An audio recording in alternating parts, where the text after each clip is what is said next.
आंबो सानलायलाङो आरोखि गारलाय लालाय 15 जनसो लानो हागौमोन। दा जोंनि समाजा बेबायदि जायोब्ला माबोरै जागोन बेलाय नङा होमबा?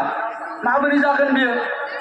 दा बेखायनो फरायसा नोंथांमोन, लाइमोन नोंथांमोन, नों गावखौ दानायजों लोगोसे बे ओनसोलखौ जौगाहोनो गोनांब्ला नोंसोरो लेखा गोरों जानांगोन।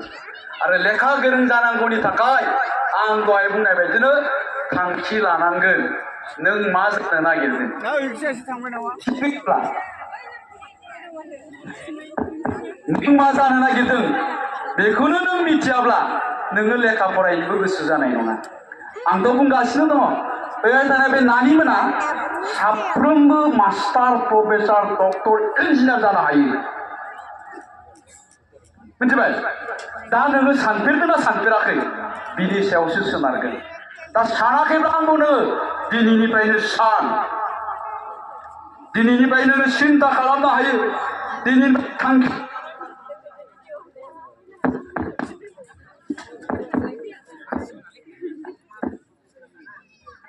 मा जादोंलै? फिनराव गारहर नागिरदोंलां। बुंनायाव गोलावसो जालायलांबाय। माने 5 घन्टा लायो न'आव मोनहैनांगौबा।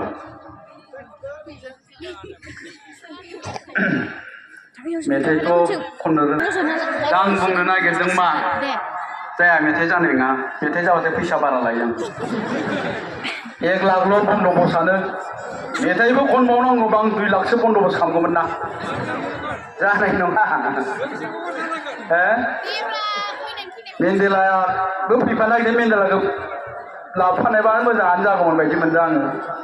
खिन्थु मेन्डेलानि आखला बारा मोजां नङा नालाय बेखौ लाबोफायाखै आङो। दाख्लैनिफ्रायनो खबर लाबाय थांदोंमोन माला थांगोनलै नोंथां क'क्राझाराव, माला थांगोनलै नोंथां होननानै। थांगोनलै 16 तारिखआव होननानै दहाय फुङाव थगायनानै ब्लक। थारमाने बेयो माबालै, आं सानबाय आजिखालि मिथिंफ्राव हिनजाव मानसिफ्रासो बारा जायो। आरो मेन्डेलानि आखला जाबाय मा हिनजाव मोजां नुबानो गोसो थोलाबायो। नाम्बार लानानै फन हरथिंलाबायबा आंहासो लासिंसिं जागोन होननानै लाफायाखै आं।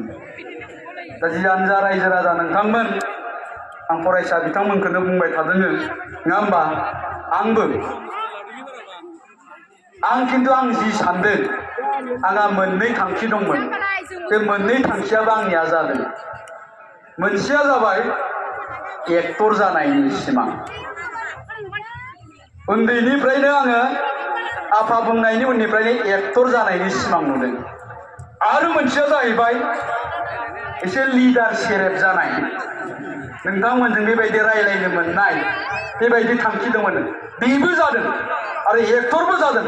आंनि थांखिया मोननैबो जादों। दा नोंथांमोना आंखौ फैला होननानै मिथिगौ।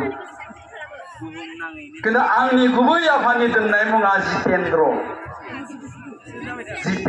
ब्रह्म। आरो बे जितेन्द्रखौ आङो क्लास 8आव सोलायनानै जोंस्रां ब्रह्म लादों। खिन्थु आफा दोननाय मुङा जितेन्द्रसो।